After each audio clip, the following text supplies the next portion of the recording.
All right, I'm ready. Would Your Honor prefer that I go first? Okay. Your Honor, if I might just begin by playing that portion, those few seconds of the tape, which we played before without sort of discussing what was going on there. This is the conversation that Ghazi has with when Ghazi tells him that he's picked up approximately 150 grams. And what I'd just like to attempt to draw Your Honor's attention to before I play it is that Mr. twice asked Mr. Ghazi in a somewhat insistent fashion, how much? Then I believe Mr. he says, excuse my language, he says shit, when Ghazi says it's just 150 grams. And then I believe Your Honor can tell from his tone of voice that he's very disappointed that it's only 150 grams. And now I'll just play the tape.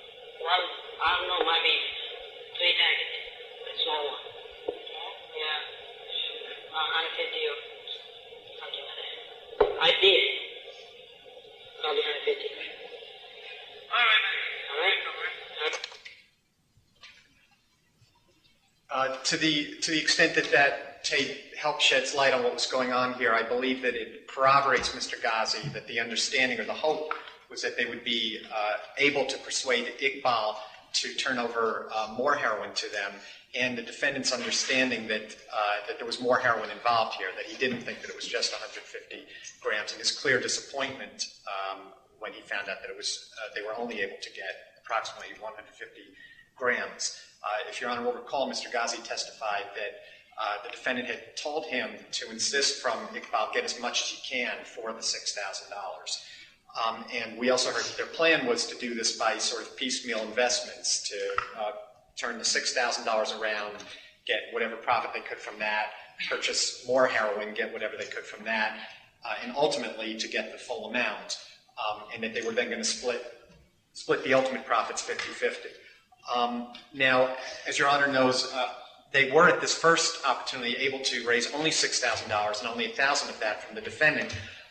To help explain that, what I'd like to draw our attention to is one thing. The defendant had told Mr. Ghazi that if I don't have samples, I can't get money up from the people who I'm going to be delivering the drugs to. Look, I'll tell you this, I don't feel comfortable with the testimony of Ghazi. I agree with the first part of what you said. I mean, I think that tape itself is fairly devastating in terms of indicating that there was an agreement to purchase what as much as $6,000 would buy, and that certainly was 100 grams, but I'm not prepared to sign on to anything more on the basis of his uncorroborated testimony. I feel uncomfortable with it. Is it okay with Your Honor if I just go on, or if you want? Okay. Yeah. All right. If I can attempt to persuade Your Honor otherwise, what we know from the testimony here, or at least what Mr. Ghazi told us, is that he had previously purchased a gun from Mr. He gotten himself into the mess where he shot somebody with it and ended up in jail for a year. Mr. had good reason not to want to front a lot of money to a person who couldn't even have a gun without getting himself into trouble.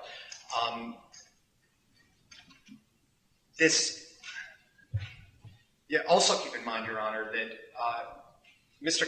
from his perspective, all that he knew is that Ghazi knew somebody who was coming in with what he said was heroin. There was no samples for it, and there was no reason for Mr. to risk his neck and extend himself to Mr. Ghazi by putting up money when he himself, defense counsel brought out, thought that there might be agents involved.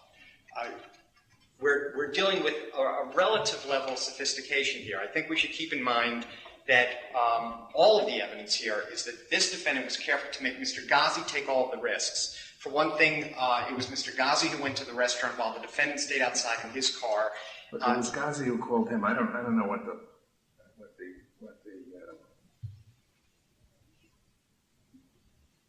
where all this is going. Well, Your Honor, it's only going to circumstantial evidence that helps us see that Mr. Ghazi was being truthful when he said that he and the defendant together were in a conspiracy to get the entire quantity of heroin if they were able to do it. Mr.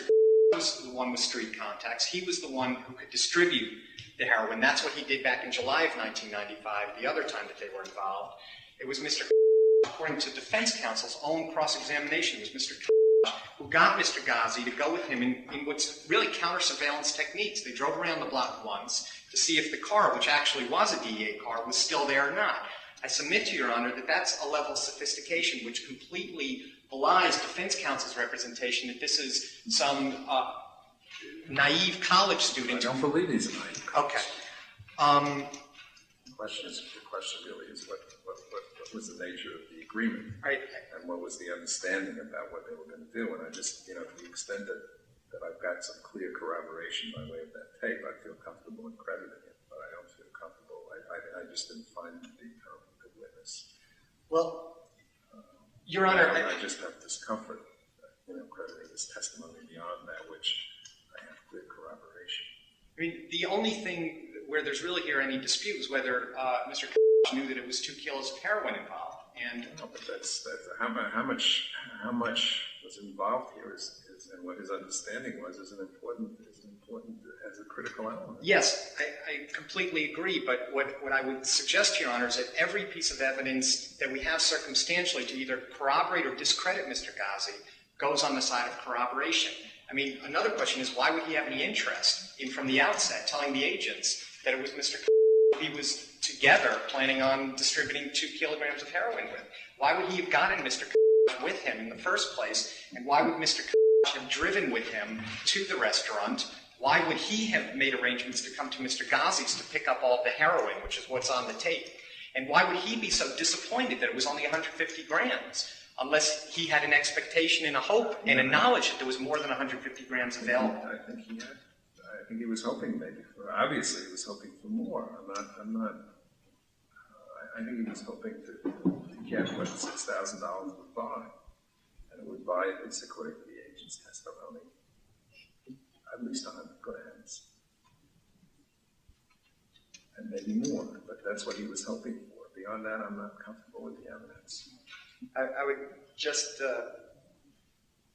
suggest to Your Honor and urge that based on the evidence which has been presented, that this defendant did know that there was, I think we all agree, he did know that there was more heroin available, and that it just made sense that what Mr. Ghazi told us was going to happen, which is that they were going to convert the money into profits.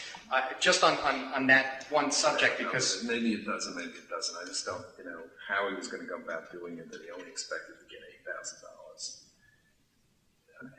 I just don't have enough comfort in crediting his testimony to the extent that I can find independent corroboration for it. The only other thing I'd say, Your Honor, and I sense that this won't get me very far, but I'll just remember that the testimony was that the only other time that he engaged in heroin trafficking with this defendant, he distributed in 50 and 100 gram bunches heroin to the defendant, and ultimately Mr. Ghazi got from the defendant $35,000. Mr. Ghazi is not somebody who has a great level of sophistication. If you credit that testimony, which was against his penal interest to just voluntarily come here and tell us about that, he was receiving approximately $6,000 per 100 grams from Mr. Ghazi. According to Mr. Ghazi's knowledge, that's what he could hopefully get from heroin, because his only dealings with heroin were through this defendant. And I don't think it's fair to the government to... I don't believe that. All right, that's all I have to say, Your Honor. Just briefly, Your Honor, burden of proof in a proceeding of this kind is on the government. Burden of proof is to convince you by a fair preponderance of the evidence. The key focus, as Your Honor indicated, on the United States versus Lonnie, United States versus Negron, and related cases is what was the agreement, what was the reasonable understanding, what did the defendant expect to take away from the transaction.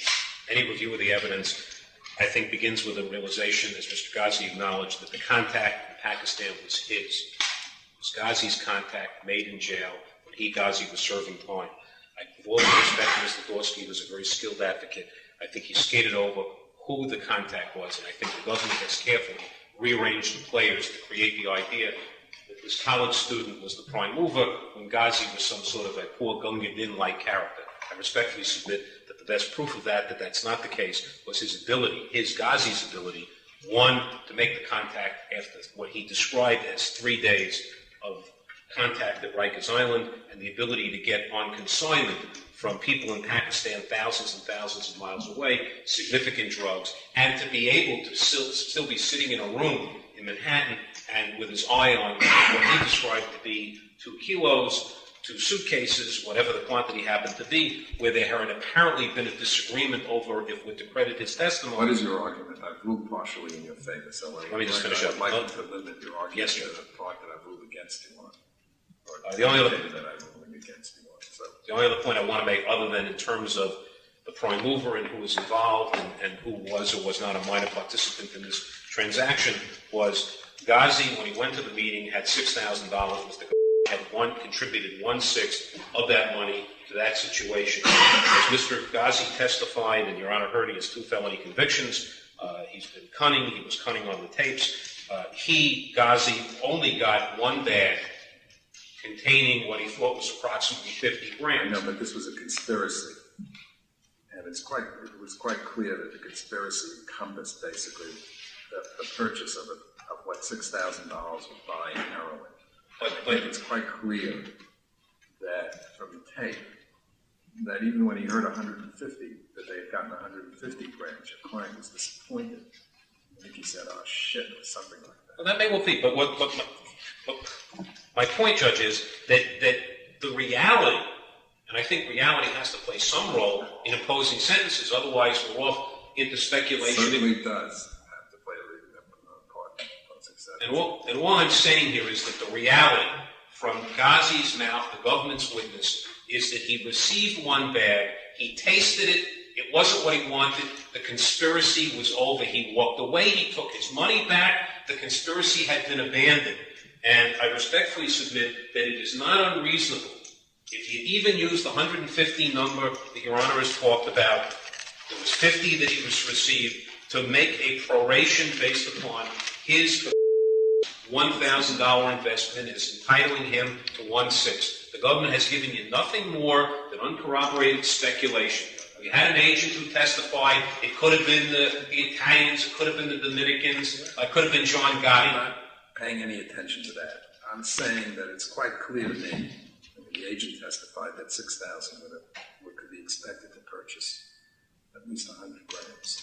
It's quite clear to me from listening to your client's reaction on the tape that he was disappointed when he heard that it was 150. No question. So I think it's quite clear that there was an agreement here and a partnership between and Ghazi to purchase at least 100 grams, if not more, of heroin.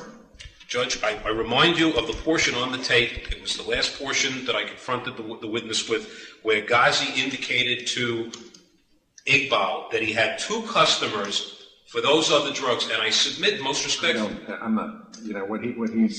What he's saying to Iqbal in these conversations, I don't put much stock in. But Judge, I don't disagree with you, but my problem Maybe is they had customers. The point of the matter is that there could have been 2 customers. There could have been 3. In my view, was a partner. This was an agreement in which he was a party to purchase at least 100 grams of drugs and to resell it. How it was going to get done and through whom is not a matter that I think is irrelevant at this point. Judge, then staying with that, and I respectfully accept that you've made your ruling, I simply point out that there is a guideline departure that permits a 3-level reduction for unsuccessful conspiracies where the conspiracy is abandoned. That conspiracy was abandoned when God... I don't know, maybe there's another word for it, but abandoned is not the one that applies. Judge, I think that guideline can be applied to a situation like this where, as Ghazi's own testimony indicated, I think it's 2X, it's in the X section, and I cited it in my letter to Your Honor before the last sentencing date, that where Ghazi indicated his own testimony, he came there, he tasted it, he didn't like what he was being offered, it was over. It was over. It was like Rosenblatt, the rabbi's case. There was never a meeting of the minds. It was a meeting of the minds was between your client and Ghazi. And they entered into an agreement fact that at the moment that they're about to consummate it, he finds out that somebody is attempting to rip him off is not either a defense to the substantive crime, nor does it provide a basis for a downward departure or for a lesser guideline range than the amount to which they agreed. Now, Mr. Garapolo here could correct me if I'm wrong. Well, Your Honor, the 2X1.1, which under certain circumstances with certain substantive guidelines does call for a 3-level decrease, does not apply to this case. 2D1.1 expressly includes attempts and conspiracies. And you look at the cross-reference at 2X1.1, when an attempt or conspiracy expressly covered by another guideline, apply the guideline section. And in the commentary to 2X1.1, it specifically excludes 2D1.1 from the application of this guideline. All right.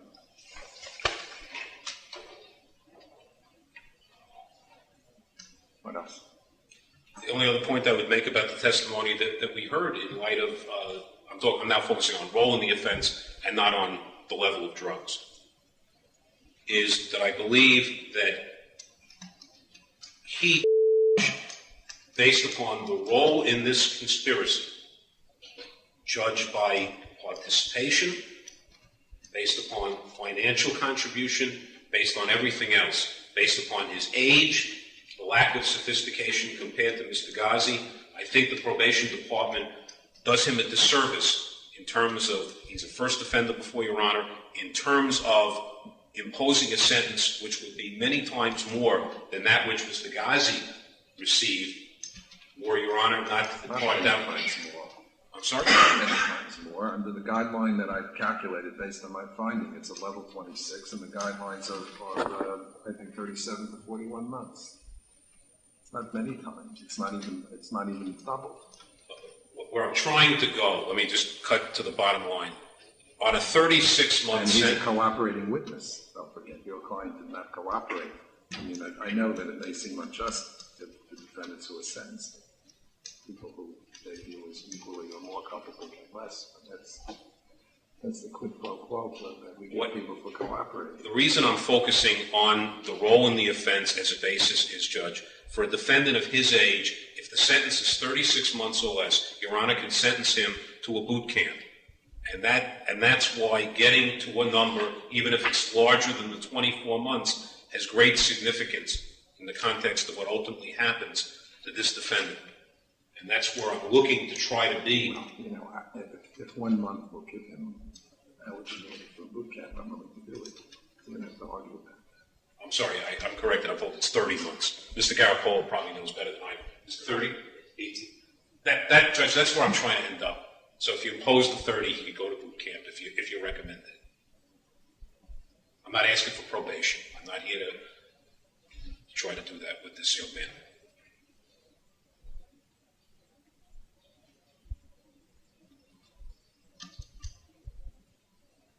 All right, I'll think about it. What else? Other than just some typical sentencing things that go to once you found the level, I have nothing more to add at this point, Your Honor.